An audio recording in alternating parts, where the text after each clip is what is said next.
Hey, what's going on, y'all? Welcome back. Right now, and today I want to talk about real estate photography, and I'm going to give y'all the basic tips to really get your photos looking amazing, and my whole process step by step, and hopefully it can help a beginner out there or someone who just refreshing in or want to learn some new techniques. I got you. So we're going to be starting off with just the simplest things. And what do you need as far as gear? All you need is a tripod and a full frame camera, preferably full frame. You can still use crop sensor, but for today I'm going to show you with my Sony a7 IV, which is a full frame camera. I love Sony because the dynamic range in Sony cameras, they give you a nice dynamic range where they really grab the shadows and you can pull them up, and it really controls the highlights. So when it comes to real estate photography, to me that's very crucial. So that's the main reason why I go with Sony. So shout out to Xiaomi. And actually to me, the most important thing on top of that is actually your lens. The lens that I got here is a Sigma 16 to 28 full frame lens. So anytime you're doing real estate, I'll be explaining it as we go along, showing the tutorial, but you need a really wide lens so you can capture the room and make it look as big as possible. So I wouldn't go anything narrower than the 16. If you go from 16 or 14, chef's kiss, you're in good space right there, all right? So again, your main three things that you do need is a full frame camera, preferably, a super wide lens. A zoom will be helpful, so mine is 16 to 28. There's 16 to 35 if you have a G Master, and they're just 16 millimeter lenses if you wanted to use the Viltrox. Any one of those three will get the job done. And preferably, if you're gonna get a tripod, I like to use a ball head tripod. It just allows you to level out. And I'll explain why this is very important when we start doing examples of shooting a room. So with that being said, like I said, for photography, these three things is all you need, all right? So let's get into it.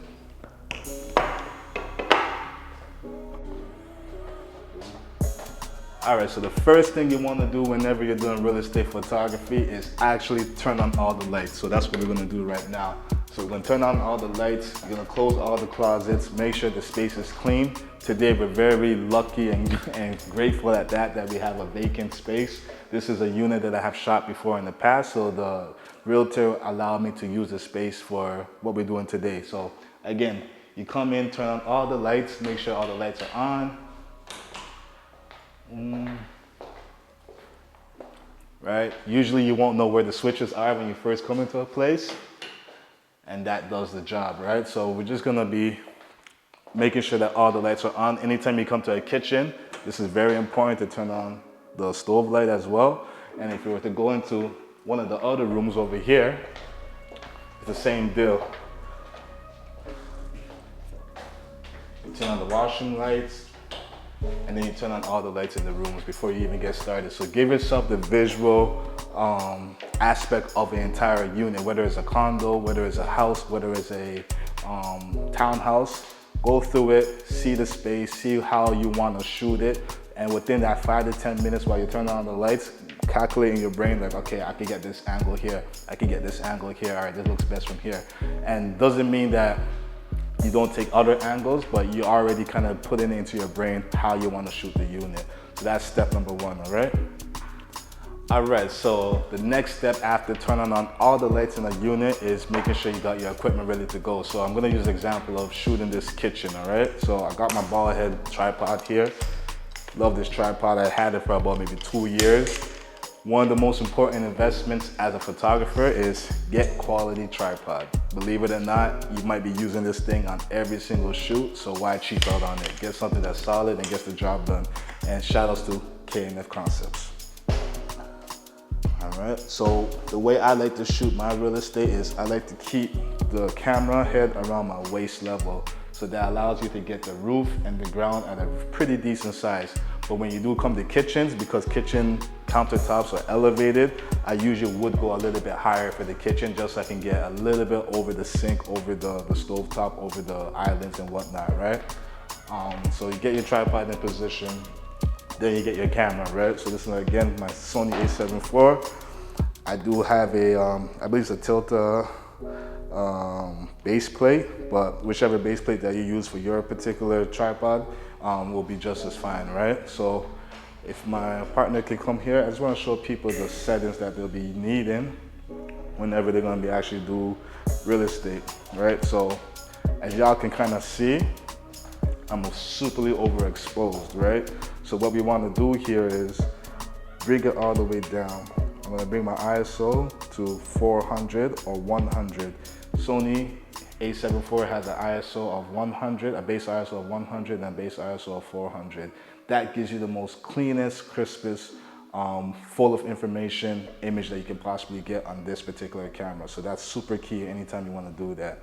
The next step that I will do now is I like to shoot in multiple exposures, right? So we're gonna get the exposure levels, try to get that middle ground and shoot at 0, but I will take about 5 different images and then we merge them in post.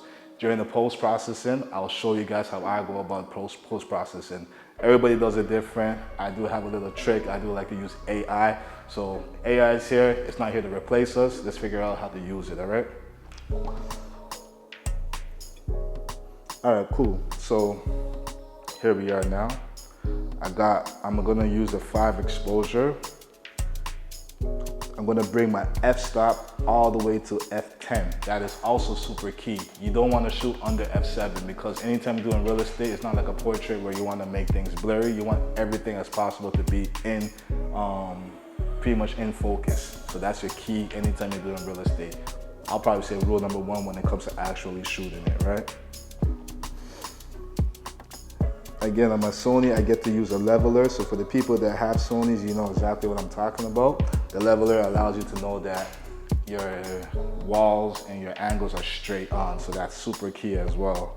All right, so the next step that you really want to do anytime you're shooting a room is you want to give yourself enough space. So try to go as far back as you possibly can, and then you get a chance to really get the corners. And here, I'll even say this is a rule of third. Anytime you're shooting real estate photography, you want to try to get 3 walls. So in this case, I'm going to get this wall, and this wall. So it kind of lets you know that that's the dimension of the actual room, and it gives the person or the potential buyer a good perspective of how the room looks like. So in this case where I'm standing at right now, if you want to take a step this direction, because this is a super wide lens, it does get a lot of it. And I'm just gonna aim at making sure I get this little den living space area. All right, so I have my meter at 0 on my f10, 1/25, ISO 100. So I let the 2-second timer go because the thing is with these things, they kind of shake a little bit. So when you even press the shutter, it might have a little bit of a rattle in there. So within that 2 seconds, the camera settles itself down and then allows itself to take a very clean, non-jittery photo. And the key thing about that is whenever you're in dark spaces, you're gonna have your, pretty much your aperture, not even your aperture, you're gonna have your f-stop and your aperture at a low. So your f-stop's gonna stay at 10, your aperture you wanna get to about maybe 1/8, 1/4. And that's when it's a slow shutter. So you really wanna make sure that you have a tripod. Give yourself the 2 seconds so that the camera can settle itself in and take very good photos. All right, so that's the key right there. I'll show you guys an image of how that turned out. The next thing you wanna do sometimes is, to keep it simple, hit one corner and then get the next corner and then get a straight on shot. So right now I'm gonna go for the straight on shot, right? In this case, I do have a little bit of my island here, and it lets to be known that there's space walking off that way. This wall does get closed off, but you guys will see it in a few. I'm at 1/30, f10, ISO 100. Perfect, just like that. If we have furniture here, then we might wanna push in to give a little bit of an artistic feel. But the goal for real estate is not to be artistic, it's to be true to life. So you just want to represent the room and represent the actual space true to life. So that when the person gets there, they don't be like, hey, this looks a whole lot bigger in the pictures, and then it's a little box in the wall, you know what I mean? So that's also very key. And with that being said, that's a simple way to shoot a room. I'll do this corner just to give you guys the concept of what I was trying to say when I said that you want to get corner to corner and maybe a straight on shot, and you're usually good with that, right? Again, now that I'm on the darker side, the window is here, so in that area over there is a lot darker. I'm gonna drop my aperture lower. Oh, sorry, I'm gonna drop my shutter lower, excuse me. Yep. So I'm gonna drop my shutter a whole lot lower. Snap that right there. Boom. And that's how you do each room. So any room that you go into, the goal is to get corner to corner, get the 3 walls in there, and if you have the time and if it makes sense, then you get a center shot, and usually that's the way it goes. The thing about real estate is it's not about opinions or what you think, it's just a standard. So stick to the standard, you don't gotta do no guesswork. If you stick to that, it's always gonna look good. Nobody really cares that you shot like a low angle and you made it artistic. A lot of times realtors don't care for none of that stuff. They just want the basic, most crispest, bright image they can possibly get. So that is pretty much a crash course on how to do real estate photography. I'll let you guys just kind of know basic stuff for a room and a washroom, and then we'll call it a day, all right? All right, perfect. So now that we got the sink and the shower in our initial shot, like I said, that's the most important shot whenever you're doing the washroom. If you wanted to get fancy, you can now do a sink shot where you want to punch into the sink and just kind of give it a cinematic shot. But I don't always recommend it unless you actually have a sink that's worth shooting like that. If it's just a dusty, crusty old sink, forget about it. Just get your initial shot. Today we're kind of lucky we got a very nice house to use. This sink is pretty good, but I wouldn't be like, all right, let me get a singular shot of it. But if it was like a retro, some kind of fancy gold faucet or something like that, then I might want to showcase that because the owner put money into it, you know? So anytime you see upgrades in a house, then you kind of want to give it that extra shot if you got the time, all right? With that being said, the last thing I'm going to show you guys today is how to do a bedroom, and that's your crash course, right? So we're going to the master bedroom here. I'm about to turn on the lights, right? I got my camera here. This particular master bedroom has a washroom and a walk-in closet and a balcony, which is really dope. You can just live in here, right? So what I'll do is I'll turn on the lights in the washroom. There we go. There's another switch here. I don't usually take photos of walk-in closets, but this is a big enough walk-in closet that we'll get the shot of it. And then we got the balcony. So again, the first thing you want to do is show people how the room looks like as if you're walking into the room. You know what I mean? So I'm gonna go as far back as possible, right? My goal is to get all 3 walls in my initial shot, right? I want to level out my camera. So I do a minor adjustment. That's when the ball head really comes into handy.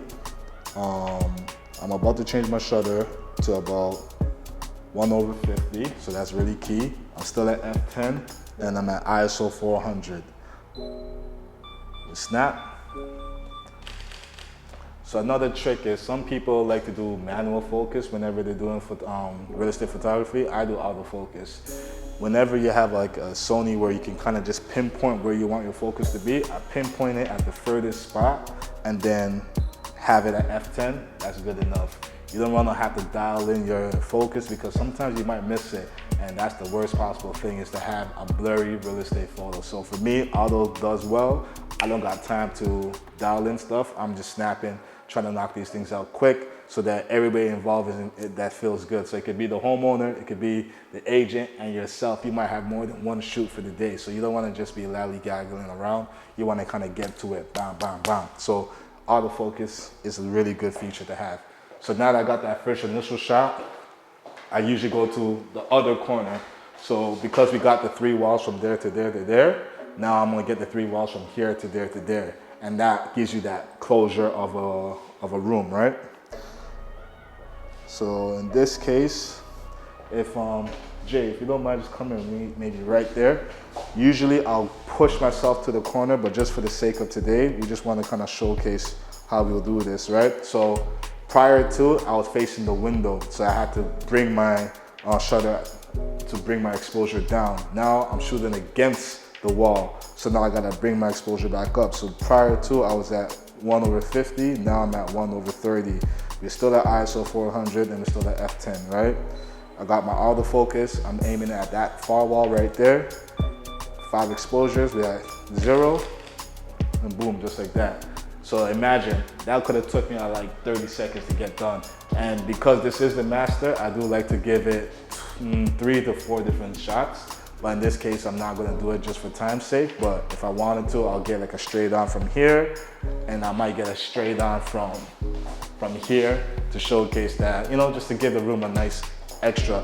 And another tip actually, because it is vacant, I might give it a 5th shot that I'm gonna virtual stage. So that particular shot, I'm trying to frame it because I know I'm gonna put a virtual staging in there. So I wanna get as wide as possible, give myself enough canvas to actually stage the room myself, right? Whenever you're going outside too, you don't necessarily need your tripod, you can actually do it handheld. So what I'll do for our balcony is, the rule of thumb is go 1/400, ISO 100, f10, put it to your eye, bend down a little bit, use the autofocus, and now you kind of got the perspective of somebody standing over the balcony. Because we're outdoor, when you go 1/400, your shutter snaps so fast that the jitters don't really require for that. So that's when, if I'm outside, I don't want to bring my tripod and sit it there and try to level it out. Bam to my eye, got my leveler set, snap away. That's a really good concept whenever you're doing outdoor photos. Keep it quick and snappy, right? Close this up. Next thing you probably do, go to the master washroom, should I say the ensuite washroom. Again, I'm going to the corner here, and because I came from outside to inside, I'm gonna bring my shutter back all the way down to about 1/4. Even though we got the mirror in the shot, it's okay. We'll do the same concept there. I'm leveled out, aiming at the far wall. Exposure at 0. Then snap away, and then you got your shot. So, right? Just like that. So for everybody out there that is, so for everybody that's out there, and if you enjoyed this video, if this helped you, if this really kind of got you going on your real estate journey, and kind of for the people who already do it, and if I gave you some tips, please hit the like and subscribe if you're on my YouTube. Please hit the link in my bio if you're on my Patreon, or if you want to learn more about real estate photography or portrait photography or wedding photography. I do a lot more stuff. I actually work with a team of guys. Shout out to my brothers Stan and Justin. We are definitely a team in Ontario, Canada, where we do multi-production shoots, whether it's video and photography. So if you like what you saw today, you love the tips, stay locked in with me. I'm gonna make a lot more videos for y'all. Peace.